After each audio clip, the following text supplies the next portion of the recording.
and welcome to my channel. We're going to read chapter 4 of The Silver Eyes. My glasses on. That would actually help.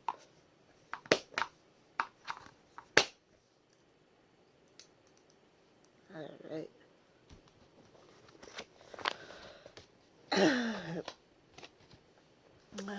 Chapter 4. Charlie and John were the last ones to the mall when they pulled up and the others were gathered tight in a circle in front of Marley's car as if sharing a conspiracy. "Come on," Marla said, before they had walked all the way to the group. She was bouncing on the balls of her feet as if she was ready to run for the door of the abandoned building. Everyone but Charlie and John had changed their clothes, wearing jeans and t-shirts, things more suited for exploration. And she had a brief moment of finding a feeling out to place. At least they didn't wear a dress, Charlie thought. "Let's go." Marla's impatience seemed to be contagious, or maybe it just gave Charlie an excuse to let her real feelings come to the surface. She wanted to show Freddie off to the others. "Hold up," John said. He looked at Jessica. "Did you explain everything?" "I told him about the night guard," she said. "What else is there?" He looked thoughtful for a moment. I guess nothing," he said. "I brought more lights," Carlton said, and held up 3 flashlights of varying sizes. He tossed one to Jason, a small one with an electric headband attached. Jason turned it on, fixed it around his head, and began moving enthusiastically in waves and circles, making the light bob and dance. "Shh," Charlie said, even though he was not making any sound. "Jason," Marlon whispered, "turn it off. We can't attract attention, remember?" Jason gleefully ignored them, spinning off into the parking lot like a top. "I told him if he's not good, he has to wait in the car," Marley told Charlie quietly. "But now that we're here, I'm not sure which place is creepier." She eyed the bare branches overhead, ranging in the wind, threatening to reach down and grab them. "Or we can feed him to Foxy," Charlie winked.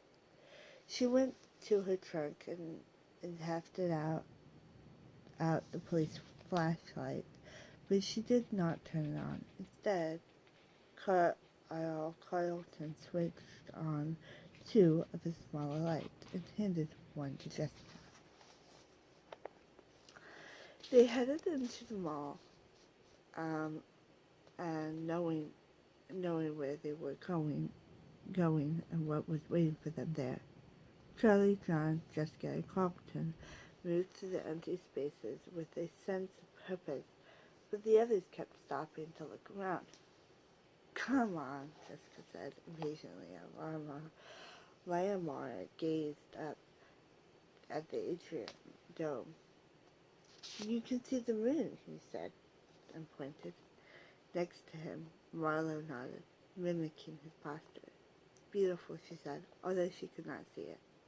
From a distance, they heard footsteps echo in the emptiness.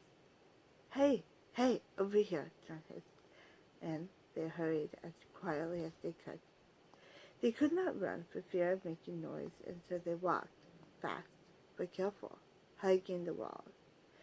They entered the black void of the department store, creeping along in the shadows until they reached the break in the wall. John held back the hanging plastic, obscuring the opening as the others maneuvered around the scaffolding. Jason was slow, and Charlie put a hand on his shoulder to hurry him up. As she steered him to the opening, a strong beam of light swept into the room, scanning up and down the walls. They all ducked through the plastic and ran down the alley to where the others were crouched down against the wall.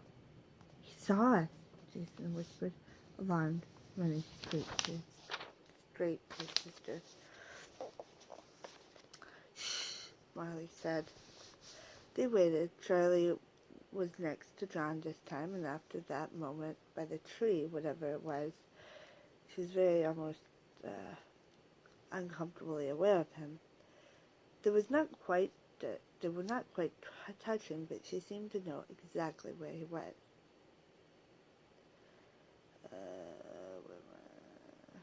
An awkward success. She glanced at him, but his eyes were fixed on the opening to the hallway. They could hear the guard's footsteps now, clear in the empty space, each one distinct. He was moving slowly, deliberately. Charlie closed her eyes, listening. She could tell from where he was from the sound, she thought, getting closer, then further, crisscrossing. The open room, he was like he was hunting for something. The steps came right up to the entrance to the alley and stopped. They all held open. He knows, Charlie thought. But the steps started again, and she opened her eyes and saw the light receding. He was going away. They waited, still motionless, until they no longer heard the tapping of his hard-soled shoes. She and John both stumbled a little as they stood, and she realized that they had been leaning against each other without realizing it. She didn't look at him. Instead, she set to work, taking the heaviest thing off the wooden shelf. Excuse me. "I will be needing this," Lombard asked, as Charlie handed him a bucket with a saw sticking out of it. "We have to move the shelf," Jessica said. "Come on." Jessica, Charlie, Carlton, and John got back into place and moved the shelf. Lombard tried to find a place to help, but there was not really room. Marla just waited. "I'm better suited to supervising," she said, when Charlie mocked glared at her. This time, the screaming in the metal door was not as loud, as if it no longer protested their entrance quite so strongly. Still, Marlo and Jason covered their ears. "You think that's not going to bring the guard?" Marlo hissed. Charlie shrugged. Didn't last time," she said. "I know he saw us," Jason said again. The others ignored him. "His flashlight was right over me," he insisted. "It's really okay, Jason," Jessica said. "We thought he saw us last night, too, but it was fine." Jason looked dubious, and Lombard bent over to his eye level. "Hey, Jason," he said. "What do you think the guard would do if he saw us?" "Shoot us?" Jason whimpered, eyeing Lombard warily. "Worse," Lombard said gravely. "Community service." Jason wasn't sure what that meant, but he held his eyes open wide as he thought it was something terrible. "Will you leave him alone?" Marlo whispered, amused. "He didn't see us," Jason reassured himself, though clearly unconvinced. Charlie turned on a big light and shone it down the hallway. "Oh my!" Marla gasped as the first light streaked across the interior of the pizzeria. Suddenly it became real, and her face flushed with awe and fear. They went in one by one. The temperature seemed to drop as soon as they walked into the hall, and Charlie shivered, but did not feel ill at ease.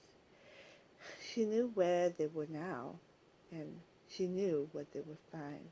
When they got to the dining room, Carlton spread his arms wide for Will. "Welcome to Freddy Fazbear's Pizza," he said, in a booming, announcing voice. Jessica giggled, but the melodrama did not actually seem out of place.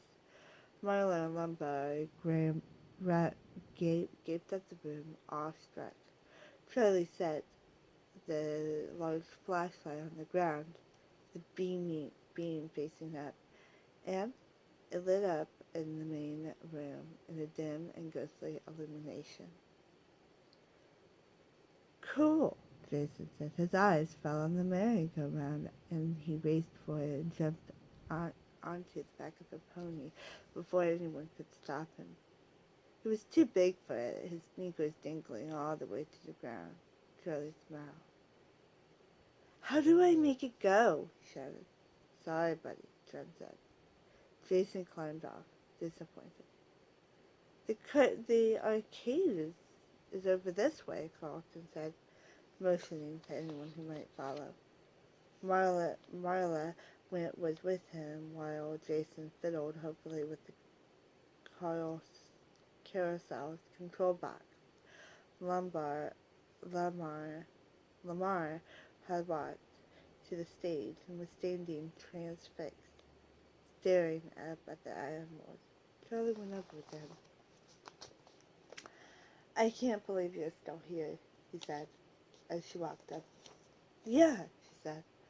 "I'd forgotten this was a real place." Lamar smiled for the first time, resembling the little boy Charlie had once known. Charlie smiled back. There was something surreal about this place. She had certainly never told any of her school friends about it. She would not have known where to begin. Worse, she would not have known where to stop. Jessica poked her head out from the retracted curtain at the side of the main stage, and they both startled. "What are you doing?" Lamar asked. "Exploring," she said. "There's nothing back here but a bunch of wires, though." She disappeared into the folds of the cloth again. After a moment, they heard a thud as she jumped to the ground and came strolling over. "Do they work?" Lamar asked, pointing at the animals. "I don't know," Charlie said. Truthfully, she had no idea how they worked. They had just always been set into immediate life by whatever alchemy her father performed in his workshop. "It doesn't look like anything is missing. They should work," she reluctantly added, though in her head she questioned the idea of trying to turn them on. "Hey!" Jessica exclaimed. She was kneeling by the stairs. "Everyone, come here now." Charlie went over, and Lamar followed. "What is it?" Charlie asked. "Look," Jessica said, shining her little light. Though well hidden among the grain of wood, there was a door insert into the wall of the stage. Oh, that's creepy. How did we not see that? Charlie wondered. "We weren't looking," John said, staring intensely at the small door. The whole group had gathered, and now Jessica looked around at them with a grin, put her hand on the little doorknob and pulled. Magically it opened. The door revealed a small, sunken room. Jessica shone the light around it. It was full of equipment. One wall was covered in TV screens. "Must be CCTV," Lamar said. "Come on," Jessica handed her flashlight to Charlie and swung her legs through the door. There was one deep step leading down into the room, which was no bigger than a large refrigerator turned on its side. "It's a little too cramped for me. I'll keep looking." around over here. John saluted, then turned as though to stand guard. This is like a clown car, Marley remarked as she jostled against Charlie. The space was just too cramped for all of them, but they crowded together. Jason sat on the step, feeling more comfortable by the exit. There were 8 of the television screens across the wall, each with its own little panel of buttons and knobs, and sticking out beneath them was a panel, almost a table covered in buttons. They were large and black, unlabeled, and spaced in a regular series. The other wall was blank, except for a single large switch by the door. "What's this do?" Jason said. And he put his hand on the switch. He hesitated just long enough for someone to stop him, then pulled. The lights came on. "What?" Carlton looked to the others frantically. They all stared at one another in confused silence. Jason climbed up and poked his head into the main room. They're on out here, too. Some of them, at least," he said out loudly. "Why is there power?" Jessica whispered, reaching over Jason to pull the door closed again. "How is that possible?" Charlie said. "This place hasn't been open in 10 years. "Cool." Marlowe leaned forward, studying the monitors as though expecting some sort of answer to be revealed. "Turn on the TV," Jason said suddenly. "I can't read." Jessica flipped on the first TV, and static crackled across the screen. "Nothing," Charlie said impatiently. "Just a second." She twisted the dial, wiggling it back and forth until an image emerged. It was a stage centered on Bonnie. The other animals weren't visible. Jessica turned on the rest of the TVs, adjusting them until the pictures became clear, although most were still poorly lit. "They still work," Charlie said, almost under her breath. "Maybe," Jessica said. "Hey, someone go out there. See if the camera is live." "Okay," Marla said, after a brief hesitation, wiggling her way to the exit, awkwardly climbing over Jason. A moment later, she appeared on camera on stage beside Bonnie. Marla waved. She appeared multicolored as the stage lights bathed her in purple, green, and yellow from different sizes. "Can you see me?" she asked. "Yeah," Carl shouted. Lamar was staring at the button. "What do these do?" he said in a wicked grin, pressing one. Marla screamed. "Marla, are you okay?" Charlie shouted. "What happened?" Marley was still standing on the stage, but she had backed away from Barney and was staring at him as if he might bite. "He moved," Marley yelled. "Barney moved. What did you do?" Marla, Jessica yelled, laughing. "It's okay. We pushed the button." Lombard pressed the button again, and they all watched the screen this time. Sure enough, Barney turned stiffly to one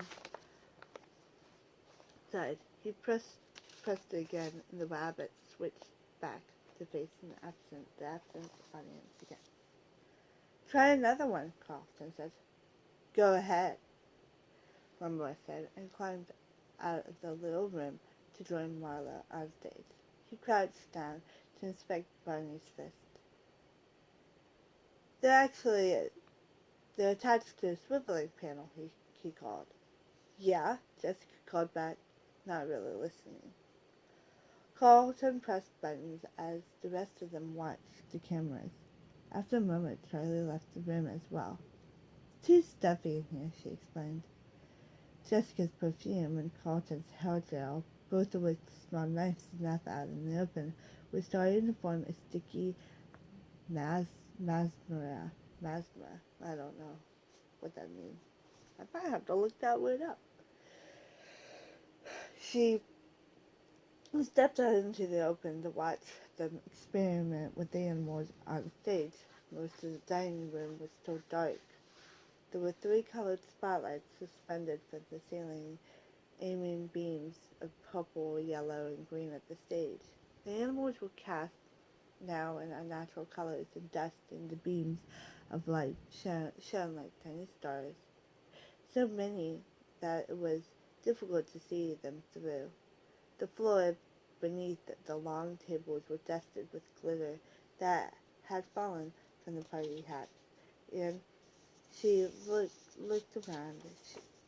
And as she looked around, she noticed again the drawings that lined the walls of the place, all at the height of children's eyes. They had always been there, and Charlie wondered now where her father had gotten the first ones when the restaurant opened. Had he used her own childish scribblings, or had he made them himself and stuck them up? Forgeries to encourage actual children to display their art. The thought of her father hunched over his workbench, gripping an unsteady crayon with his hands, accustomed to manipulating microchips, made her want to giggle. She noticed the flashlight still on the center of the room, and then went to switch it off. "Don't waste the battery," she said in her head, in chorus with Aunt Jenna's voice. She turned her attention to the stage. It looked like the others had gotten Chica and Bonnie to go through a series of small, specific movements. They could each swivel their entire bodies back and forth. Their hands, feet, heads could be moved in various directions, but each movement was separate. Shirley went back to the control room and stuck her head in. "Can you make them dance?" she asked. "I don't know how," Carlton said, leaning back away from the monitor. "All of this must have been used to program the dances. I don't think someone was in here manually controlling everything during this show." He shook his head with certainty. "That would have been impossible." "Huh?" Shirley said. Everyone went quiet. Marlowe called out, and they all felt silent. For a long moment, there was no sound. Then Lamar said, "What?" Marlowe frowned, tilting her head to the side, listening for something. "I thought I heard something," she said finally. It was like pings of a music box.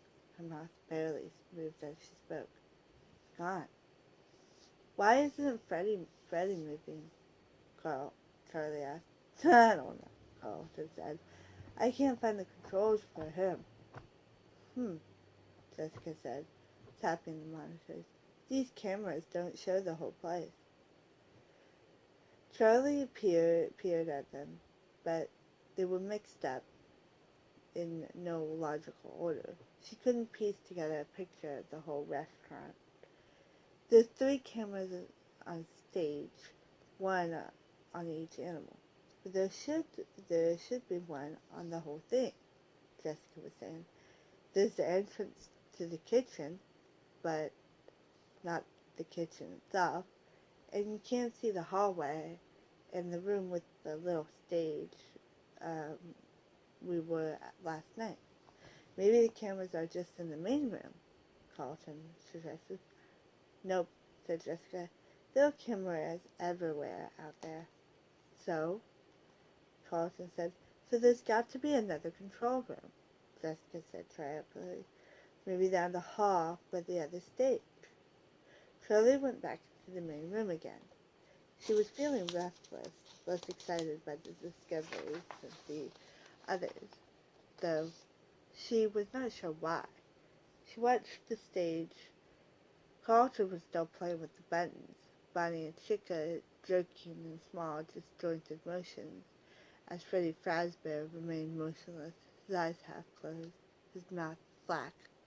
slightly open. "Hey," Lombard said suddenly. "Marla, the music. I hear it now." Everyone was silent, and then Marla shook her head. "Creepy," she said, more excited this time, rubbing her hands together as though they were sharing campfire stories. Marla looked thoughtfully at Freddie. "Let's go find the other control room," Jessica said, emerging with a determined look on her face. "Oh, okay." Marla jumped from the stage to join them, and they started scanning the rest of the stage, looking for a second door. "I'm staying here," Jason said, called from the first floor. "This is so cool." Chica swiveled back and forth rapidly on the stage as he pushed a button repeatedly. Lamar went to join Jason. "Okay, my turn," he said, leaning out on the door. He went in, not waiting for Jason's response. Shirley stayed where she was, still staring at Freddie, frozen in the middle of his act. John came up next to her, and she felt a flash of irritation. She did not want to be cajoled into joining in the search.